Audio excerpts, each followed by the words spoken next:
Depois que eu terminei esse livro, eu fiquei uns dias pensativa. Eu ainda estou pensativa. E eu tô vendo algumas resenhas desse livro pra ver opiniões diversas, pra ver o que as pessoas acharam. Porque eu tô desesperada pra comentar com alguém, pra comparar ideias, porque eu fiquei olhando pra parede por uns bons minutos depois que eu terminei esse audiolivro. E eu estou falando do livro When the Wolf Comes Home, do Ned Cassidy. Eu ouvi esse audiolivro pela Everen, pela plataforma da Everen. E a narração é incrível, eu devo dizer que é muito boa. Ele é extremamente imersivo, tu se sente no meio do caos aqui do livro, o que me leva a acreditar que esse livro daria um ótimo filme. Ele é bem cinematográfico. Ele é um livro de horror, mas é um horror bem psicológico, além de ter cenas de gore, de sangue e tudo mais. Tem bastante. Já começa esse livro com bastante gore. A gente acompanha principalmente os pontos de vista da Jazz, mas a gente tem múltiplos pontos de vista ao longo do livro.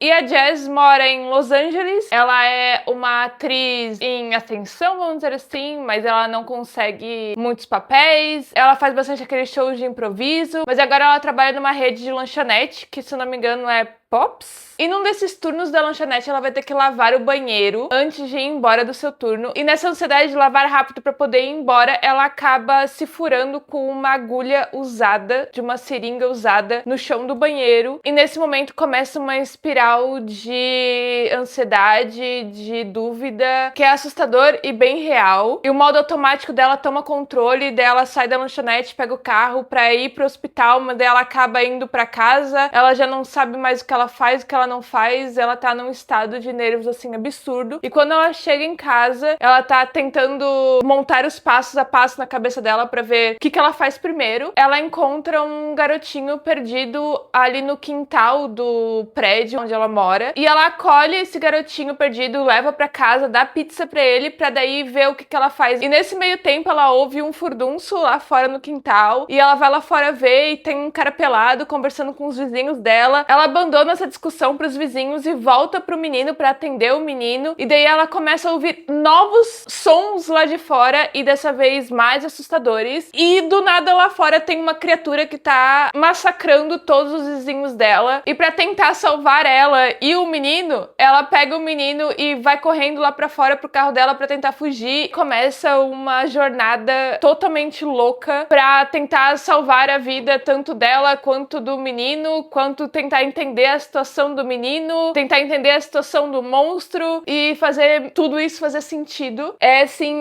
uma espiral de ansiedade, de medo, de confusão que só vai aumentando ao longo do livro, e é isso que eu posso falar pra vocês. Eu não posso dar mais nenhum detalhe porque eu acho que a jornada desse livro é o mais importante, é você acompanhar a Jazz e esse menino ao longo dessa fuga. Ele conseguiu colocar tanta vulnerabilidade e tantos assuntos vulneráveis misturado com horror, com sangue, morte e tudo mais, que eu achei bem sensível da parte do autor, e esse sentimento aumentou exponencialmente depois que eu li a parte final, que o autor ele faz tipo um pós-fácil assim, falou da vida dele, do pai dele e por que ele escreveu esse livro. E ele fala que ele tem mais 2 livros, que é Mary e Nestling, que também partem de pontos pessoais, partem de pontos da vida dele, e que ele meio que fez tríade de livros, e cada um dos livros aborda um ponto especial. Eu tô muito curiosa pra ler esses outros 2, porque a escrita dele é realmente diferenciada, e ele faz um horror também diferenciado. Tu realmente não sabe o que vai acontecer. E mesmo que você perceba alguns pontos, mesmo que você saiba o que vai acontecer depois, ele consegue colocar algum ponto de surpresa e algum ponto que você não tinha pensado antes. Isso ajuda muito no ponto do livro, no geral, que o livro ele aborda muito sobre ansiedade e sobre medo. Então, essa coisa de você pensar em todos os cenários possíveis e mesmo assim acontecer coisas que você não imaginou antes, pelo menos a minha visão, é muito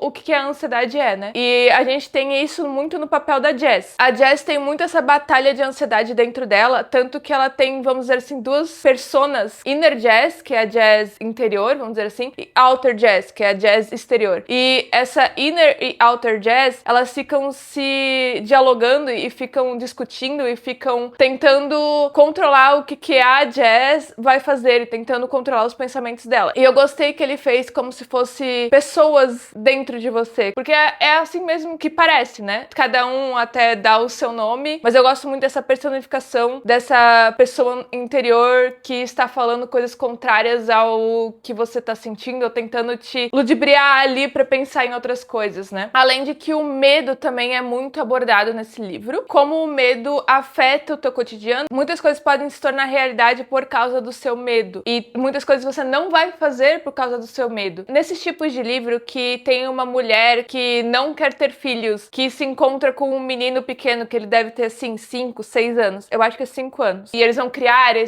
essa relação de ir pra um caminho de maternidade, né? De ir pra um caminho tipo, agora a Jazz vai perceber que ela na verdade quer ser mãe e vai cuidar do menino. E eu gostei que não foi pra esse caminho de maternidade, foi pra um caminho de relacionamento mesmo, criar uma relação com o menino fora desse lado maternal de eu quero ter filhos, o que eu gostei bastante. Em muitos momentos aqui ele poderia ter ido pra um lado mais clichê, mas ele não foi. Eu gostei muito dessa abordagem psicológica junto com o horror desse livro. Eu tava com muita dúvida se eu ia dar 4.5 estrelas ou 5 estrelas. Eu fiquei muito pensativa por causa do final do livro, mas eu acho que esse livro trouxe discussões tão boas e eu tô tão pensativa depois que eu terminei esse livro e eu queria buscar mais gente para comentar sobre, que eu acho que eu vou dar 5 estrelas pra ele. Eu queria muito, muito, muito que alguma editora traga esses livros do Ned Cassidy aqui pro Brasil, e até por isso que eu quis trazer essa resenha pro canal, mesmo que esse livro só tenha em inglês. Eu quero falar sobre e tentar ver se mais gente fala sobre e leia pra gente ter pelo menos alguma força, eu sei que é mínima, mas alguma força pra trazer esses livros do Ned Cassidy pro Brasil. Eu acho que é isso que eu posso falar sem spoilers, e agora eu quero entrar numa parte com spoilers. Então se você ficou até aqui, muito obrigada, não deixe de curtir, compartilhar esse vídeo, e se não tá inscrito no canal, se inscreva, e até a próxima. E agora eu vou deixar um tempo aqui pra quem não quiser spoiler sair, e agora vamos pra parte com spoilers. Eu acho que temos aqui 3 grandes plot twists. Tem 2 que são menores, que até dá pra ver vindo, só que tem um que eu realmente não vi vindo, que é a parte do final. Vamos em ordem cronológica. O primeiro é saber sobre o menino. O menino acaba tendo poderes. Tudo que ele pensa que é real se torna realidade. No início a gente pensa que é tudo que ele tem medo. Por exemplo, ele tem medo do pai dele, então ele vê o pai dele como um grande monstro, então o pai dele se transforma num grande monstro. E acaba machucando muitas pessoas contra a vontade do pai. Mas isso a gente vai pegando ao longo da história. E depois a gente vê que tudo que o menino acredita, por exemplo, tem aquela parte que ele acredita que a Jazz é famosa. Então quando ela sai na rua, ela é perseguida por várias pessoas porque acham que ela é famosa. Quando a Jazz fala pra ele, não, eu não sou famosa, eu tava só brincando contigo, ele acha que ela é uma mentirosa. E daí agora todo mundo fica meio assim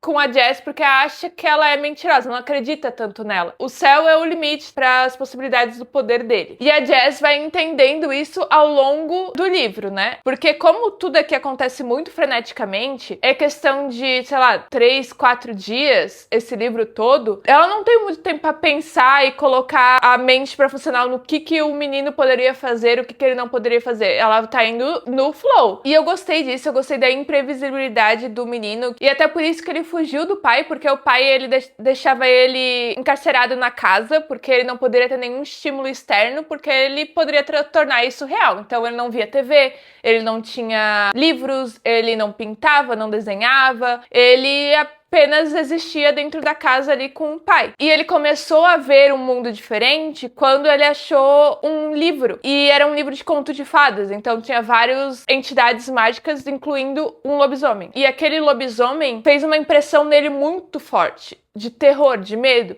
E até por isso que quando ele ficava com medo do pai, ele se transformava nesse grande lobisomem que ele tinha medo por causa do livro. E uma coisa que eu fiquei chocada também com esse livro é como ninguém está a salvo. O autor realmente não tinha pena de ninguém. Ele matou a amiga ali, a conhecida da Jazz, que trabalhava junto com ela na lanchonete. Matou a mãe da Jazz. Esse pedaço foi muito triste, dava pra sentir muito peso e a angústia da Jazz enquanto ela tava falando no telefone com a mãe, e a mãe tava se encontrando com o monstro ali que era o pai do menino e ela ia morrer, sabe? Até o último momento momento, eu não acreditava que ele ia realmente matar a mãe da Jazz. Eu fiquei muito chocada. E além disso tudo, além da fuga toda, tem a Jazz lutando contra a ansiedade por causa da picada da agulha. Que ela teria alguma doença, que ela tinha que ir no médico pra fazer os exames, pra tomar os remédios que ela precisava. Isso é muito perto, pessoalmente falando, porque isso já aconteceu comigo. Eu trabalhava na área da saúde e na minha faculdade de biomedicina, numa aula que era pra treinar tirar sangue, né? A gente tirava sangue entre nós, entre os alunos. Eu acabei me furando com uma agulha de um aluno ali, né? E eu tive que fazer todos os testes, eu tive que tomar os remédios, eu tive que fazer todo esse processo que ela tava desesperada pra fazer. Eu sei o que ela passou e eu sei os pensamentos que estavam passando dela. Quando lá pro final, quando ela conseguiu chegar numa cabana que era do pai dela e que ela conseguiu chegar numa clínica pra fazer os exames, já tinha passado as 72 horas iniciais que eram críticas, né? E bem quando ela tava saindo dessa clínica, ela se encontra com um agente ali do FBI que tava à procura deles pra trazer o menino pro FBI, porque eles nunca falam, pelo menos eu achei, que eles queriam um menino para ser tipo uma arma, né? Pra usar como se fosse uma arma, pra encarcerar ele no poder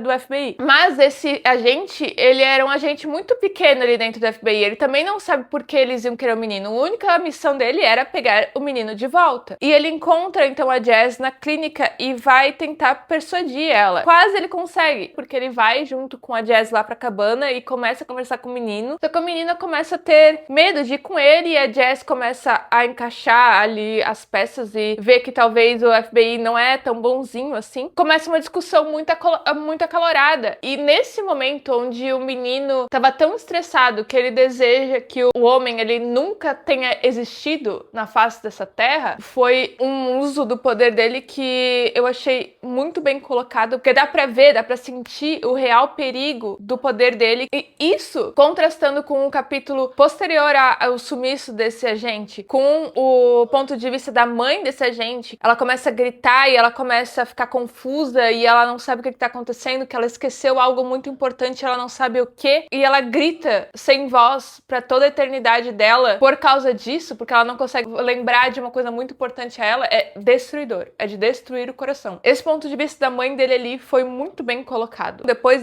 da confusão do agente, vem o pai dele encontra ele, né, ali na cabana. Tem muito mais coisa que eu tô falando aqui, mas vamos para fatos simples. E o pai dele, no final, acaba matando o menino, acaba atirando no menino. E a Jazz vê essa cena e ela fica, realmente eu deveria ter protegido o menino porque o pai dele queria realmente mal do menino, queria realmente acabar com a vida do menino. E daí o pai tá tipo, mas eu não tinha outro jeito, eu não tinha outro jeito de proteger o menino do futuro dele. E daí eu fiquei pensando, realmente ele não tinha outra maneira. Mas eu não posso falar que eu queria que o pai matasse o menino. Eu fiquei extremamente dividida na lógica de toda a história. E daí quando a Jazz atira também no pai e tem o olhar do pai é de tipo, muito obrigada, de finalmente acabou, o livro acaba de um jeito sem esperança nenhuma pro menino, pra Jazz, pro pai, pra ninguém. E a Jazz depois disso entra num estado de letargia, ela fica totalmente sem emoção, sem saber o que fazer, só vivendo e sendo passada de um lado pro outro pra fazer interrogatório. E daí chega no momento do grande plot twist final que eu não estava esperando mesmo. Ela perceber e a gente perceber que ela tem os mesmos poderes do menino, porque em algum momento ali da jornada, ela estava tentando criar ali uma relação com o menino e empatia com o menino, e ela fala assim, a gente é igual, eu e tu somos iguais, a gente vê o mundo igual por causa dos medos, porque a Jess também tem muito medo, ela tem muita ansiedade, e ela tenta criar esse laço com o menino através de simpatizar com ele, tipo, a gente é igual, a gente tá vivendo igual. E o menino, ele internaliza isso como verdade. A Jess é como ele, então a Jess também tem os mesmos poderes. E daí dá vontade de voltar, de iniciar o livro de novo, pra ver o que é a Jess fazendo algo e o que é o menino fazendo outro. Tu começa a duvidar de tudo que você já sabia até agora. O que num ponto é brilhante e no outro é meio frustrante. E daí por isso que eu fiquei sem saber se eu tinha gostado ou não. E daí vai até pro final mesmo, final,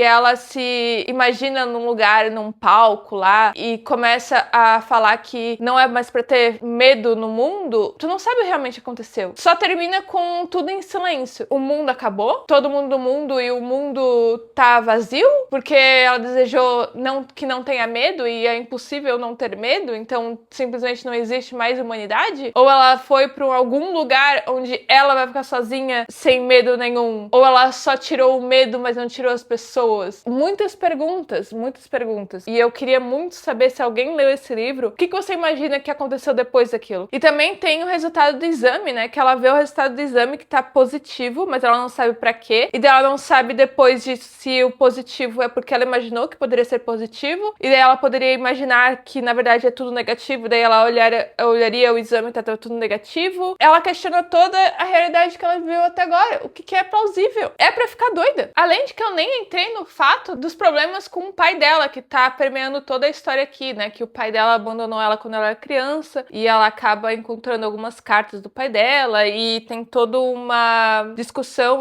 dela com ela mesma sobre aceitar ou não o pai foi uma pessoa boa, não foi, porque o pai no começo da história tinha acabado de morrer e daí ela tava se sentindo estranha porque ela tava com luto por causa da morte do pai dela, mas ela não tinha o pai dela, não tinha um relacionamento com o pai dela, porque ela tava se sentindo assim. E é muito, eu acho que pelo fato de a morte do pai dela faz essa relação, essa falta da relação ser permanente, né? Porque ele estando vivo sempre tem aquela esperança de talvez algum dia o pai dela ia reaparecer, iria querer falar com ela, iria querer criar essa conexão. E agora com ele morto não tem mais isso, né? Pelo luto, mais pela esperança de criar essa relação com o pai do que qualquer outra coisa. Então essas foram minhas considerações com esse livro. Ele tem muitas e muitas camadas, ele é perfeito, eu acho, para uma discussão em grupo, para uma escolha de clube do livro, eu acho que seria perfeito. Eu quero muito saber o que vocês acharam, se vocês já leram, se vocês ficaram com vontade de ler, deixa aqui nos comentários. E lembrando que sempre a resenha escrita dos livros que eu leio estão no meu perfil da Favobooks. É só acessar favobooks.com/ana com 2 N's. Me sigam por lá e também não deixe de conhecer a Favobooks para organizar as suas leituras e escrever as suas resenhas também. Se vocês ficaram até aqui, muito obrigada, não deixe de curtir, compartilhar esse vídeo e se não está inscrito no canal, se inscreva que vai vir muitos vídeos por aí. E até a próxima!